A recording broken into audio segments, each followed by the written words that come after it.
ನಾವು ಕಲಬುರಗಿಗೆ ಹೋಗೋಣ. ರಾಡ್ನಿಂದ ತಲೆಗೆ ಹೊಡೆದು ಯುವತಿಯ ಮರ್ಡರ್ ಆಗಿದೆ. ಸುಮಾರು 7 ದಿನದ ಬಳಿಕ ಕೊಳೆತ ಸ್ಥಿತಿಯಲ್ಲಿ ಯುವತಿಯ ಶವ ಪತ್ತೆಯಾಗುತ್ತೆ. ಅದಾದಮೇಲೆ ಎಲ್ಲವೂ ಕೂಡ ಹೊರಗು ಬರ್ತಿದೆ. ಒಂದು ರಾಡ್ನಿಂದ ತಲೆಗೆ ಹೊಡೆದು ಆ ಯುವತಿ ಮರ್ಡರ್ ಆಗ್ತಾಳೆ. ಅದು 7 ದಿನ ಆದಮೇಲೆ ಕೊಳೆತ ಸ್ಥಿತಿಯಲ್ಲಿ ಆ ಯುವತಿಯ ಶವ ಸಿಗುತ್ತೆ. ಸಿಮೆಂಟ್ ಕಂಪನಿಯ ಆವರಣದಲ್ಲಿ ಈ ಮೃತದೇಹ ಸಿಗುತ್ತೆ 7 ದಿನ ಆದಮೇಲೆ. ಸೇಡಂ ತಾಲೂಕಿನ ಮಳಖೇಡ ಗ್ರಾಮದಲ್ಲಿರುವಂಥ ಸಿಮೆಂಟ್ ಕಂಪನಿಯಲ್ಲಿ ಸಿಗುತ್ತೆ. ಕಲಬುರಗಿ ಜಿಲ್ಲೆ ಸೇಡಂ ತಾಲೂಕಿನಲ್ಲಿ ಭಾಗ್ಯಶ್ರೀ ಸುಲಹಳ್ಳಿ ಅಂತ ಕೊಲೆಯಾದ ಯುವತಿಯ ಹೆಸರು. ಕೇವಲ 21 ವರ್ಷ ಆಕೆಗೆ. ಸೆಪ್ಟೆಂಬರ್ 11ನೇ ತಾರೀಕು ಭಾಗ್ಯಶ್ರೀ ಸುಲಹಳ್ಳಿ ನಾಪತ್ತೆಯಾಗಿರ್ತಾರೆ. ಅವತ್ತೇ ಭಾಗ್ಯಶ್ರೀಯನ್ನ ಕೊಲೆ ಮಾಡಿ ಶವವನ್ನ ಬಿಸಾಕಿರ್ತಾನೆ ಆ ಯುವಕ. ಮಳಖೇಡ ಪೊಲೀಸರು ಈಗ ಆರೋಪಿ ಮಂಜುನಾಥ್ನನ್ನ ಅರೆಸ್ಟ್ ಕೂಡ ಮಾಡಿದ್ದಾರೆ. ಕಂಪನಿಯಲ್ಲಿ ಕಾರ್ಮಿಕ ಮುಖಂಡನಾಗಿದ್ದರಂತೆ ಭಾಗ್ಯಶ್ರೀ ಅವರ ತಂದೆ. ಮಳಖೇಡ ಪೊಲೀಸ್ ಠಾಣೆಯಲ್ಲಿ ಪ್ರಕರಣ ದಾಖಲಾಗಿದೆ. ನೋಡಿ, ಈಕೆಯೇ ಕೊಲೆಯಾದ ದುರ್ದೈವಿ. 7 ದಿನ ಆದಮೇಲೆ ಕೊಲೆಯಾದ 7 ದಿನ ಆದಮೇಲೆ ಈಕೆಯ ಶವ ಸಿಗುತ್ತೆ. ಭಾಗ್ಯಶ್ರೀ ಸುಲಹಳ್ಳಿ ಅಂಥೇಳಿ.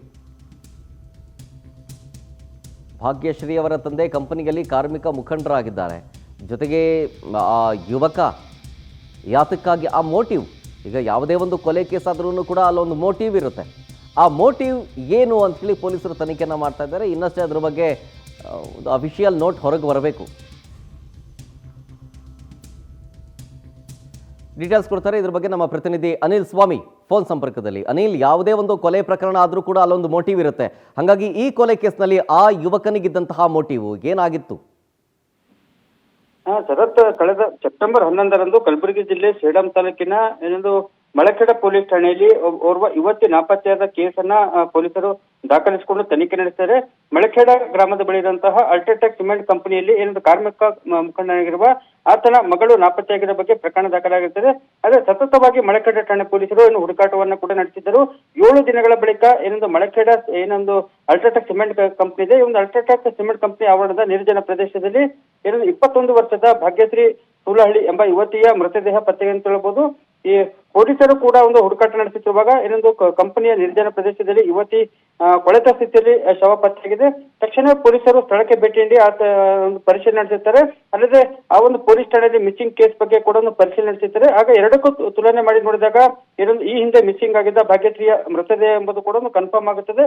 ಇದೀಗ ಕೊಲೆಯಾದಂತ ಭಾಗ್ಯಶ್ರೀ ಪೋಷಕರು ಕೂಡ ಯುವಕ ಮಂಜುನಾಥ್ ಎಂಬುವನ ವಿರುದ್ಧ ಮಳಖೇಡ ಠಾಣೆ ಪೊಲೀಸರಿಗೆ ದೂರನ್ನ ನೀಡುತ್ತಾರೆ.